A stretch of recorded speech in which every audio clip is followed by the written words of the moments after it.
저는 말씀을 준비하라고 할 때 무슨 말씀을 준비할까 생각하다가 지나온 내 삶을 나눠야겠다 생각을 해서 짧게 제 간증을 들고 왔습니다.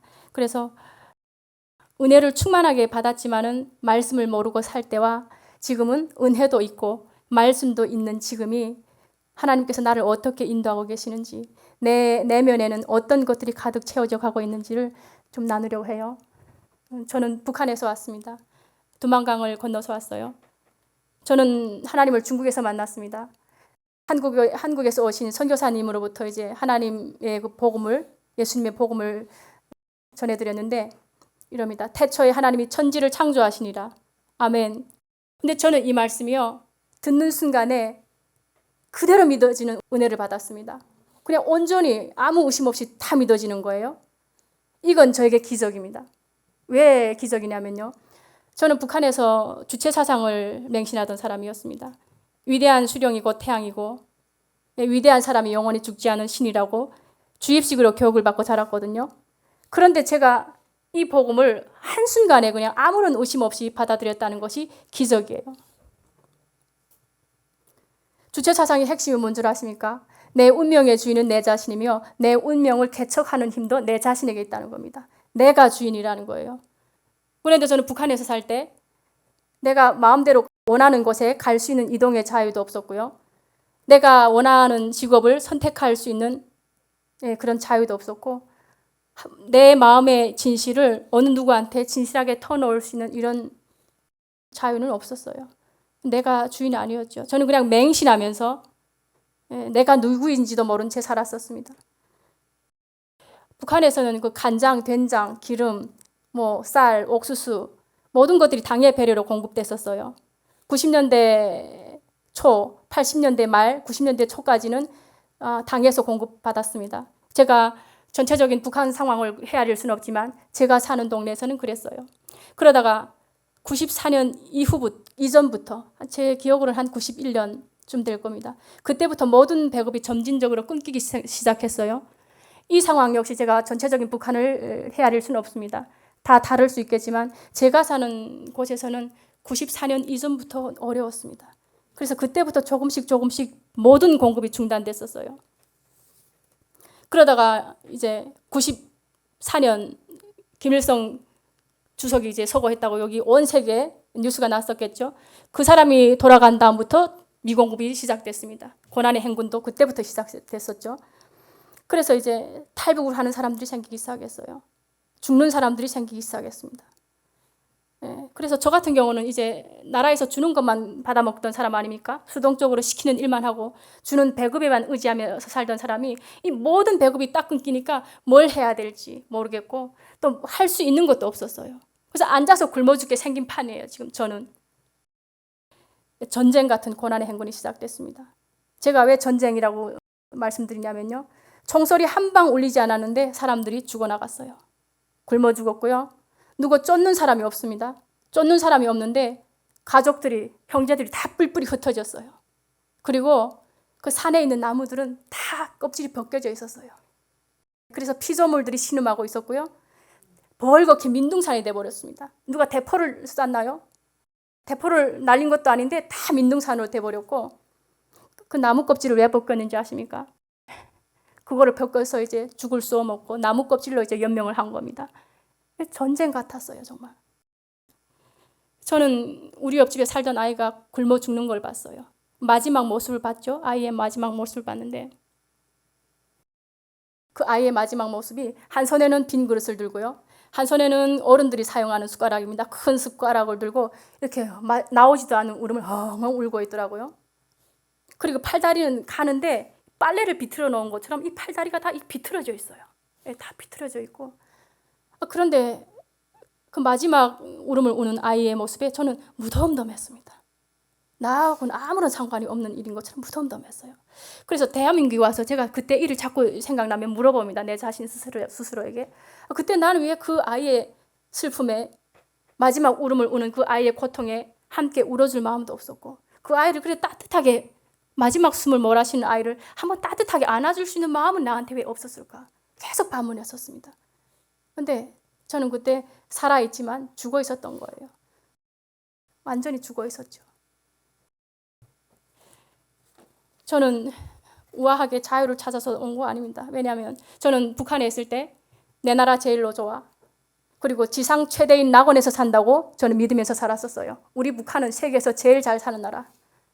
우리 수령님께서 죄기밥을, 주먹밥입니다. 죄기밥이라는 게 주먹밥을 드시면서 쪽잠을 주무시면서 우리 인민들을 잘 살게 하시려고 이렇게 헌신하는 나라, 이 나라가 제일로 좋다고 생각한 사람이기 때문에 그러니까 노예로 산다는 생각조차 못했죠.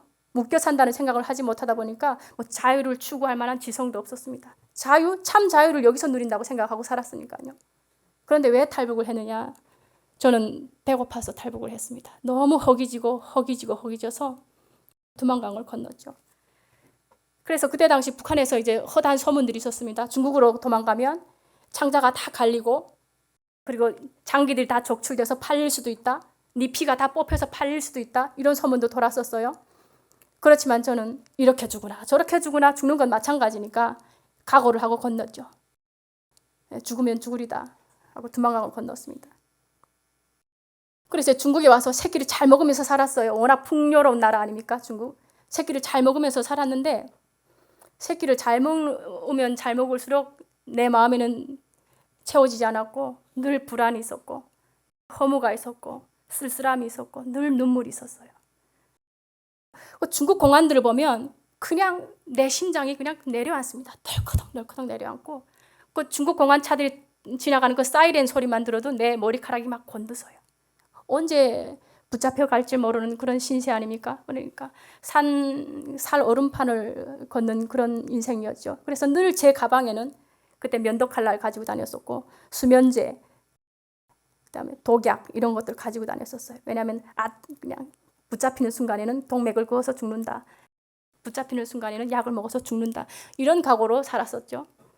나라 잃은 백성 상갓집 개만도 못하다는데 제가 무슨 거기서 배 새끼를 잘 먹으며 산들 내 마음에 생기가 넘치고 기쁨이 있었겠습니까? 그냥 늘 기가 주고 살았었고 우울한 몰라 겉보기에는 사람들이 저를 볼 때는 아무렇지도 않았을 것입니다. 그렇지만 내 내면은 늘 불안했고 허무했고 쓸쓸했고 두근두근 거렸고 이런 삶이었죠. 생기가 전혀 없었습니다.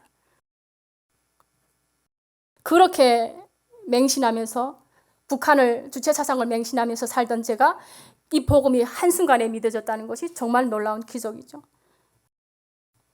저는 이런 날들을 오랫동안 중국에서 살고 있었는데 제 마음을 아신 하나님께서 선교사님을 보내주셨어요. 근데 선교사님께서 하시는 말씀이 이럽니다. 여호와 하나님께서 흙으로 사람을 빚으셨대요. 빚으시고 그 코에 생기를 불어넣었더니 사람이 생명이 됐다는 겁니다. 근데 이 거짓말 같은 말을 누가 믿어요? 사람을 흙으로 만들고 거기다 생기를 불어넣었는데 사람이 됐다?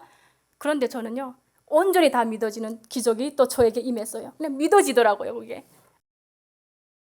그 다음부터 막 주님의 은혜가 쏟아집니다. 예.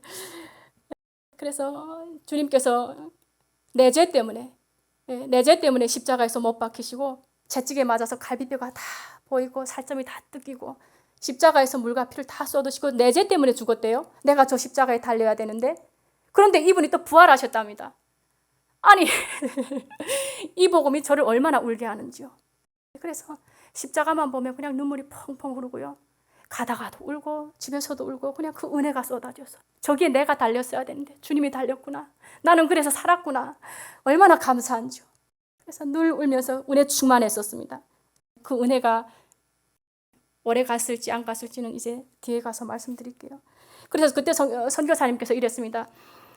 성경을 창세기에서부터 요한계시록까지 무조건 많이 읽어라. 많이 읽으라고 했습니다. 네가 이해를 하든 이해를 하지 못하든 성경을 무조건 많이 읽으라고 했어요. 그래서 저는 그 선교사님의 말씀을 사람의 말로 받지 않았어요. 저는 하나님의 말로 받고 무조건 순종하면서 읽었는데 읽다가 하나님의 음성을 들었죠.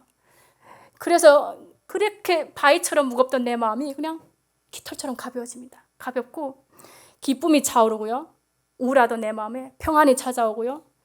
그리고 이 고백을 동일하게 하실 겁니다. 아마 그냥 모든 것이 반짝반짝하게 보여요. 예전에 제가 봤을 때는 파란색이구나, 이건 하얀색이구나 이 정도였다면 지금은 파란 것은 파랗게, 하얀 것은 하얗게 보이고요. 그 흘러가는 물들이 얼마나 구슬처럼 보이는지요. 얼마나 아름답고 반짝반짝하게 보이는지요. 이런 체험을 했어요. 그러니까 상황은 달라진 게 없는데 이 캄캄한 제 마음에 밝은 빛이 들어오니까 세상이 다르게 보이는 겁니다. 아마 천국의 모습을 살짝 보여주셨나 봐요, 하나님께서. 그래서 이 마음에, 내 마음에 들어온 이 기쁨이 내가 세상에서 느끼던 그 얄팍한 즐거움과는 다르구나. 이것을 제 영이 알아요. 제 마음이 알고. 다른 차원의 기쁨이 지금 내 마음으로 들어왔습니다. 그래서 그 제3의 기쁨이 그냥 신나게 나를 살아있게 했어요. 주님 한 분만으로 기뻤고요. 주님 한 분만으로 충분했었습니다. 그래서 이제 선교사님께서 인도해 주셨습니다. 교회 나가야 된다. 그래서 그 선교사님께서 인도해 주신 교회로 처음엔 잘 나갔어요. 잘 나가다가 한두 번 다니고 싶지 않은 겁니다. 왜 다니고 싶지 않았냐면요. 저는 이제 북한에서 하던 그 조직생활 같은 것을 이 교회에서 또 해야 된다는 게 너무 싫었어요. 은혜는 충만한데 좋은데 은혜만 받고 싶은 거예요. 여기 나가서 도대체 내가 뭘 해야 되는지 모르겠는 거예요.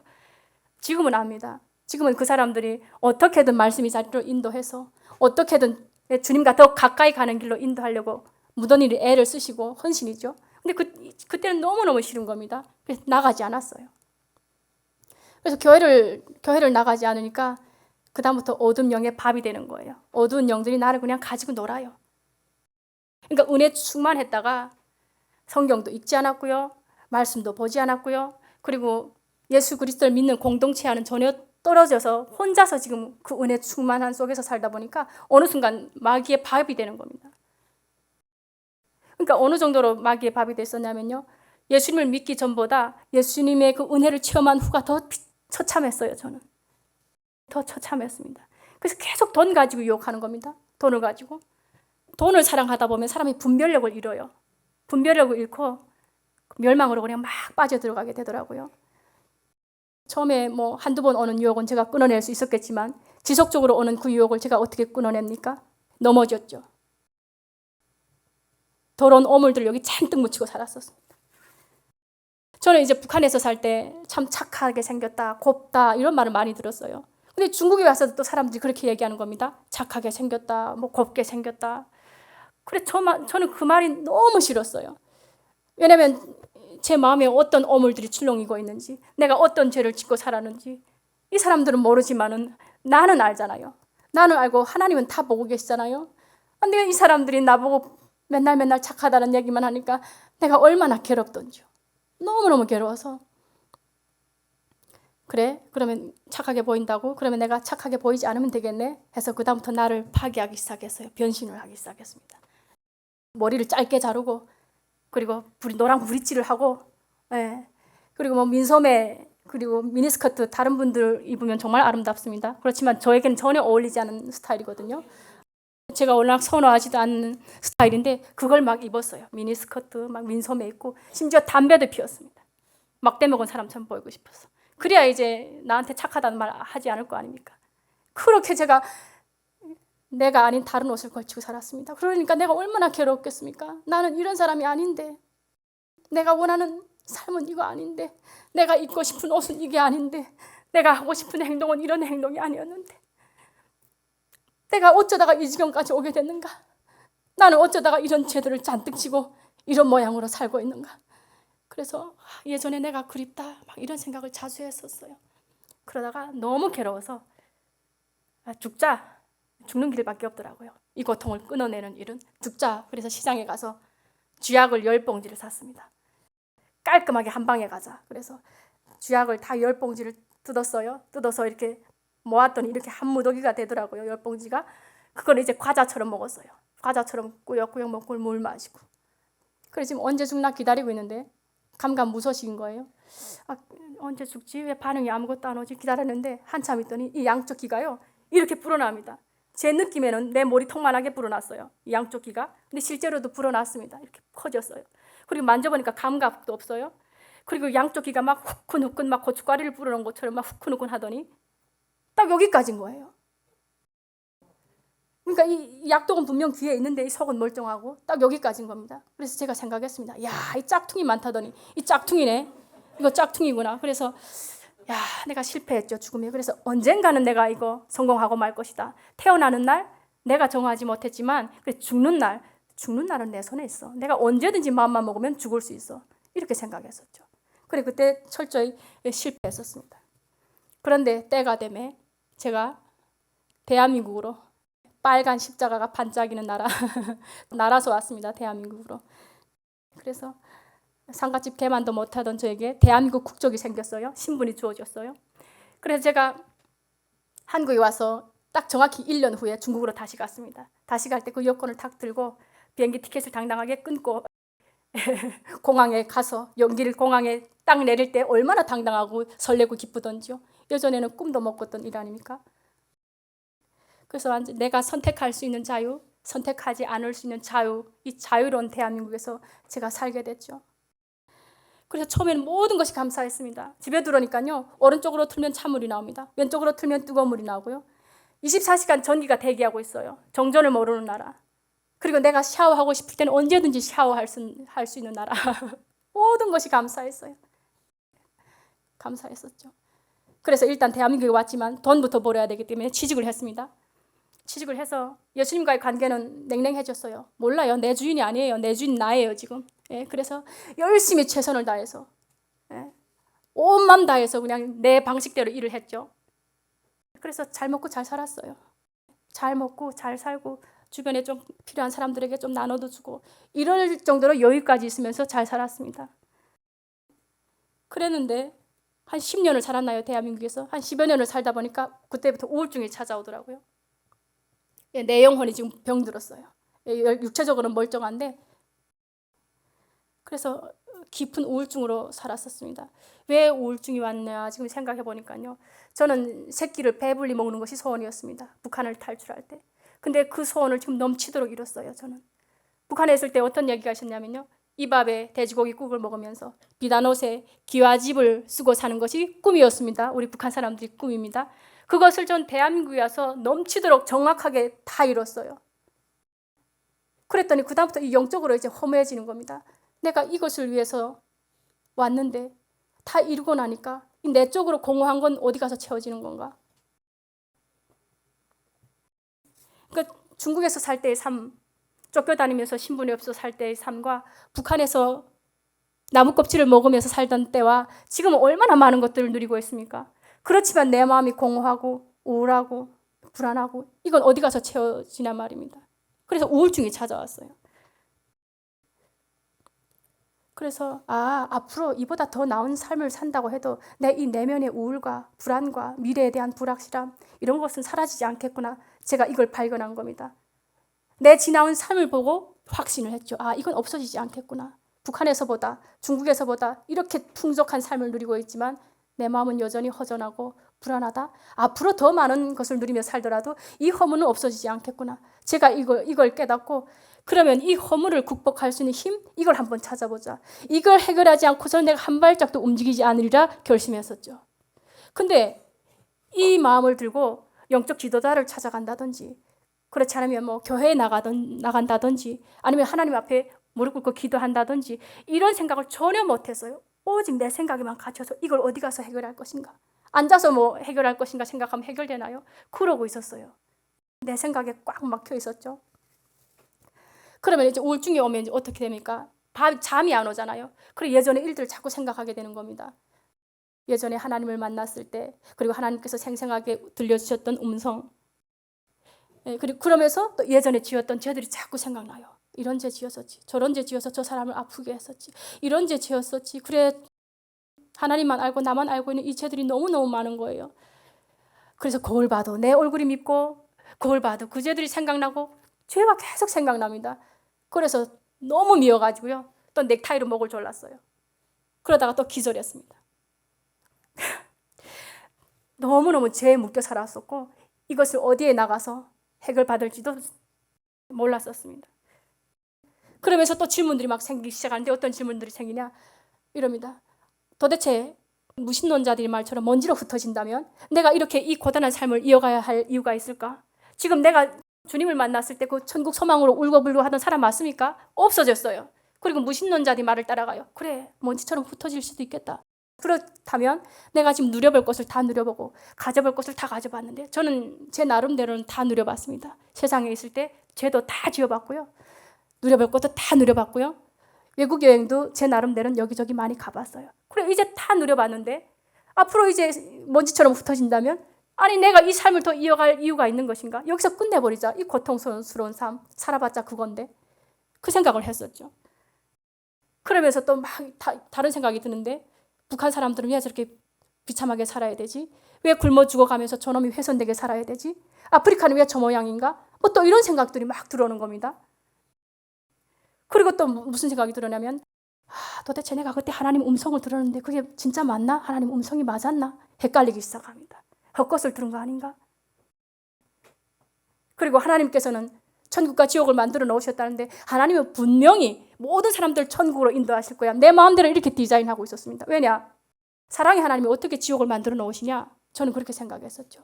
그래서 하나님께서 이 지옥을 만들어 놓으신 이유는 통치수단으로 만들어 놓으셨다. 제 나름대로.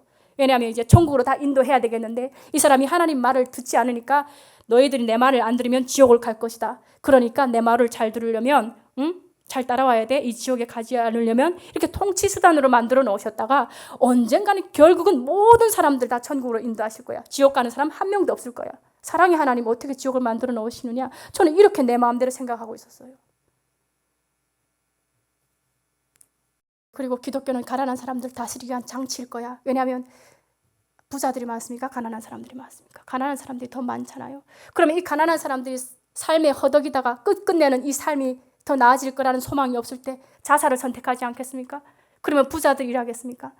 그러면 이 정치인들이 노동력 감소를 방지하기 위한 정치 수단으로 만들어 놓은 건가? 별의별 생각들이 다 드는 거예요. 잠을 자지 못했습니다. 그 우울한 건 둘째예요. 이 질문들이 나를 얼마나 괴롭히는지요.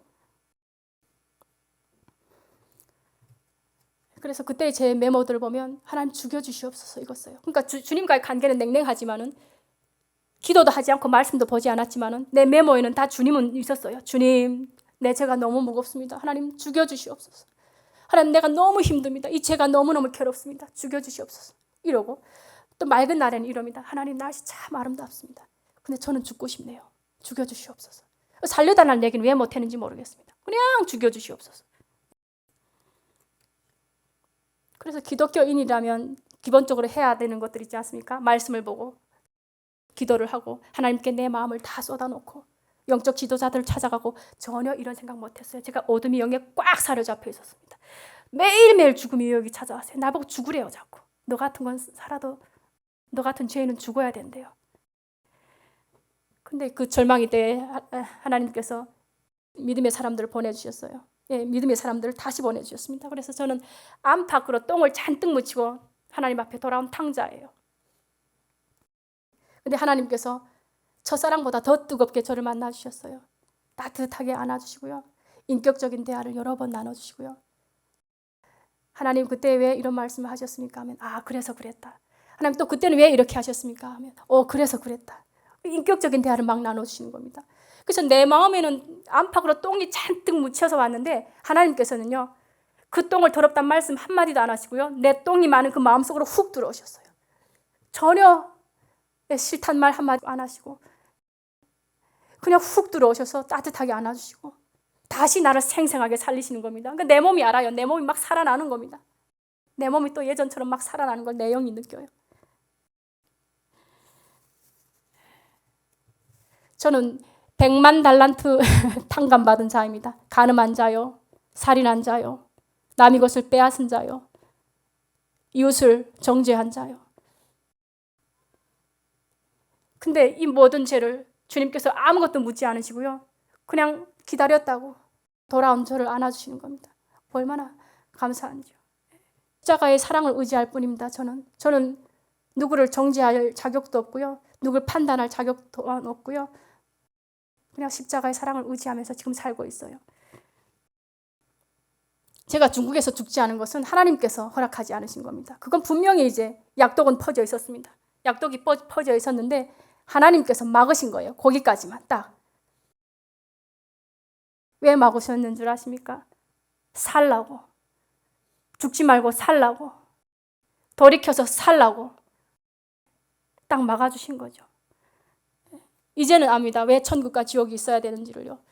하나님 뜻대로 잘 산 너도 천국 가고, 하나님 뜻을 거스르고 하나님을 업신여기면서 산 너도 그래 괜찮다, 천국 가자. 하나님 이런 분이 아니시고요. 하나님은 공평하시고 신실하시고 우러운 분이시기에 심판도 공평하게 하시는 분이라는 걸 지금은 알아요. 저는 그때 하나님 말씀을 몰랐을 때는 하나님은 평등하신 분일 거라고 오해하며 살았거든요. 그래서 평등하기 때문에 북한 상황이 이해되지 않았고요. 평등하기 때문에 아프리카의 상황이 이해되지 않았습니다. 대한민국은 이렇게 잘 사는데 동일하게 똑같이 먹고 잘 살아야 되는 것이 아닌가. 얼마나 무지합니까? 제가 말씀을 전혀 몰랐던 거예요. 그런데 하나님이 공평하시다는 분이라고 목사님께서 말씀해 주실 때 내 모든 질문들이요 다 정리됐습니다. 그러니까 첫 단추를 제가 잘못 끼운 거예요. 그러니까 나머지 단추들이 잘 끼워질 이유가 없죠. 그래서 공평하신 하나님이었구나. 하나님께서는 모든 만물들을 각자 위치에 세워주셨구나. 새는 날아야 새고 두더진 땅을 기어야 두더지고 목회자는 목회자의 자리에 서야 목회자고 나는 내가 서 있는 곳에서 최선을 다해서 복음으로 살아내야 그게 내 자리고 이걸 안 겁니다. 공평하신 하나님, 그래 로봇처럼 다 똑같이 찍어내신 분이 아니시구나. 이걸 깨달았어요. 그래서 내 생각도 기준이 되고 네 생각도 기준이 되고 이게 우상이었더라고요. 예전에는 성경을 모를 때는 이랬습니다. 하나님, 내가 올린 기도에 응답 빨리빨리 해주십시오. 그리고 하나님, 내 계획은 이런데요. 하나님, 이 계획에 빨리빨리 동참하십시오. 하나님, 동참 안 하고 뭐 하십니까? 내 뜻을 관철하소서. 막 이랬거든요. 근데 아니었구나. 내가 하나님 말씀에 순종해야겠구나. 내가 하나님 뜻에 순종하면서 살아야겠구나. 이게 질서구나를 깨닫는데 제가 20년씩이나 걸렸습니다. 20대 초반에 하나님을 만났으니까요. 지금 20년이나 걸렸습니다. 하나님을 너무 몰랐던 거예요. 무지했던 거죠, 제가. 그래서 하나님은 도대체 무엇을 좋아하시는지, 무엇을 싫어하시는지, 어떤 때 그렇게 마음 아파 우시는지, 어떨 때 기뻐하시는지, 하나님께서 원하시는 건 진정 과연 무엇인지 모르면서 안다고 착각하고 산 거예요, 제가.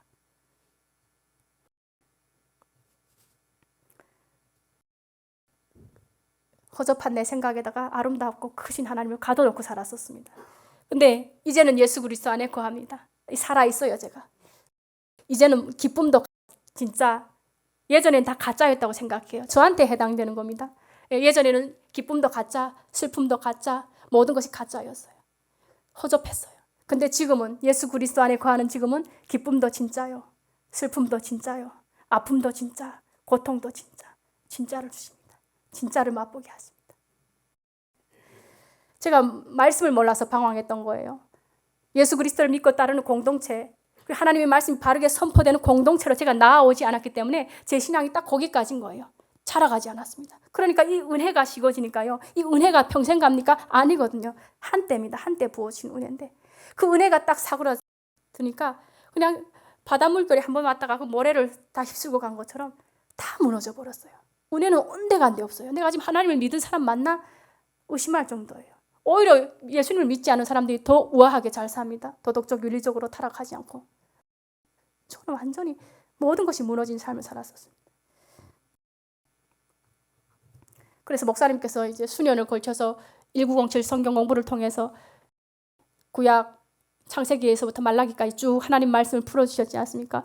그걸 제가 이제 보고 그리고 이제 마태복음에서부터 요한계시록까지 또 쭉 한번 둘러보게 해주셨지 않습니까?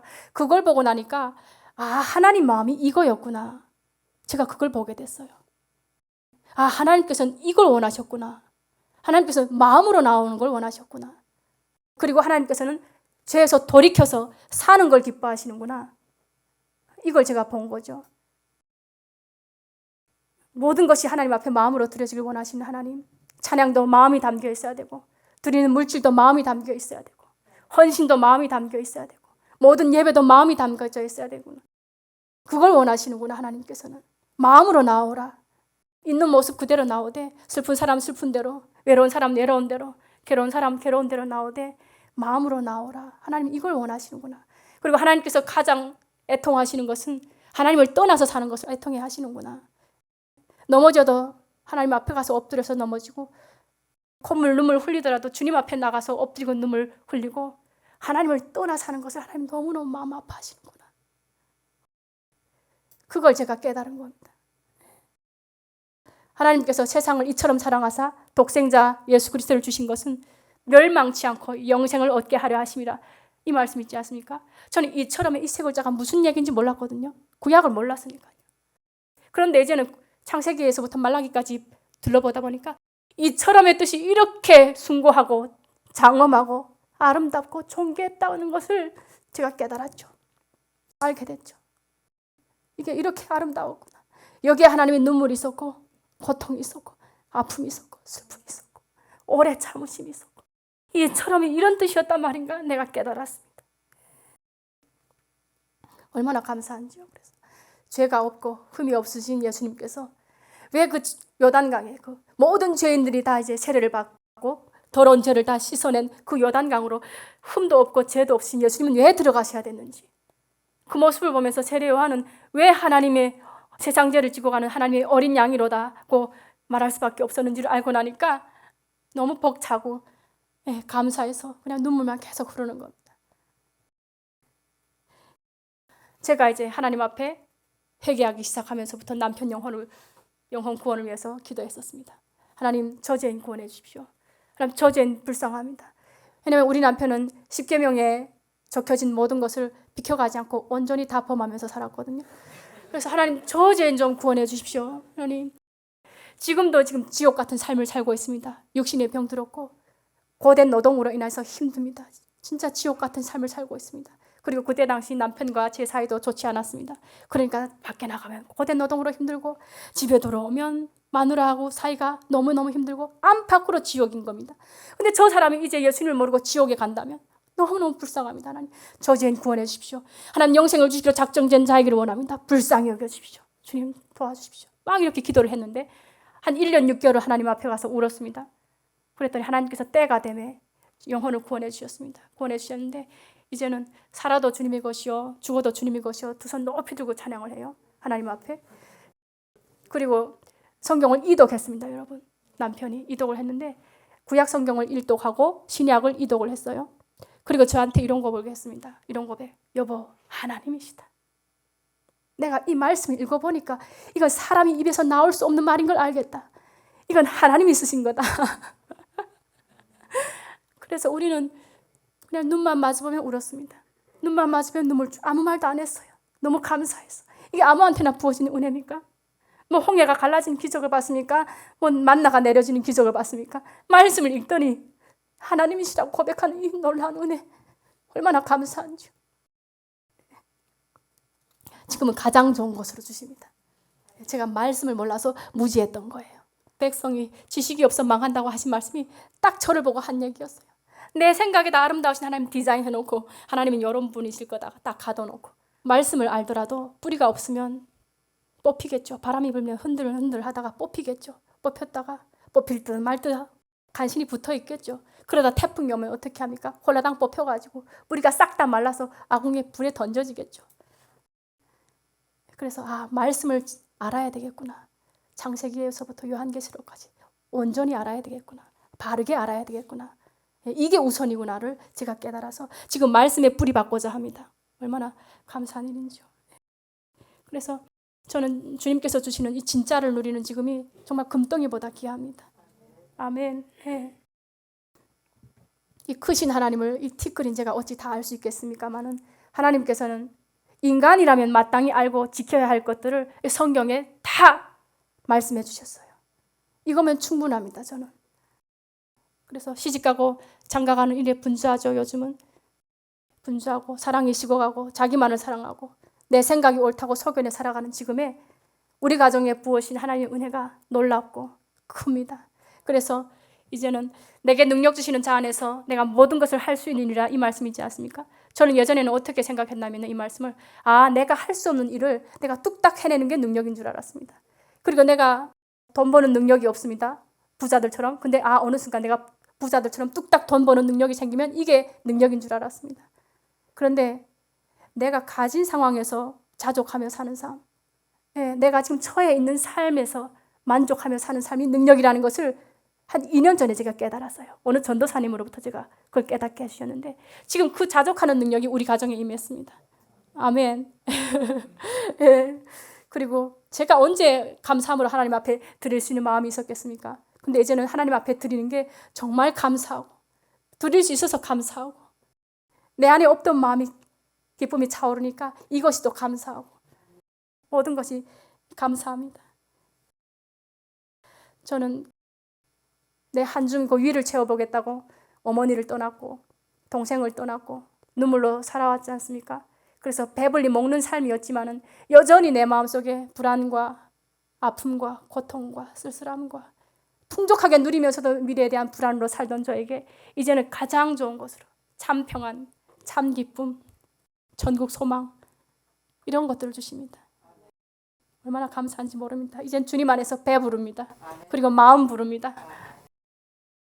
하나님만 아시고 나만 아는 그 더러운 죄악들로 인해서 늘 고통의 밤들을 보내고 죽고 싶어서 죽고 싶은 유혹에 늘 순간순간 밤마다 찾아왔던 저에게 이제는 예수 그리스도를 믿고 예수 그리스도 안에 거하니까 그 모든 죄들이 다 없어졌어요. 의롭다 칭함받았어요.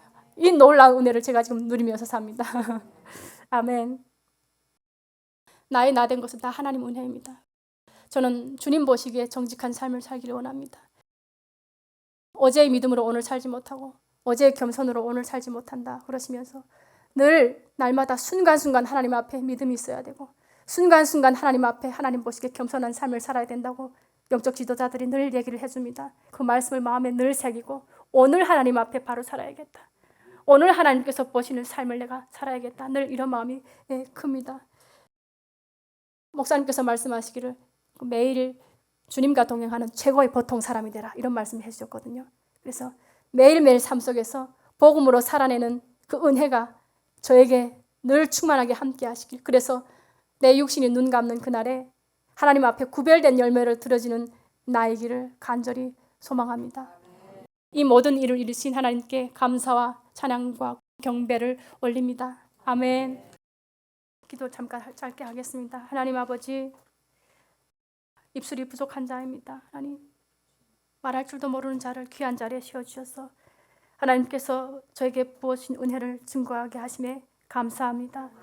하나님 내가 누구였는지를 늘 잊지 않게 하시고 주님의 은혜를 날마다 마음에 새기면서 복음에 합당한 자로 살아갈 수 있도록 저를 인도하여 주시고 그 인도에 순종할 수 있는 믿음으로 자라가게 하여 주시옵소서.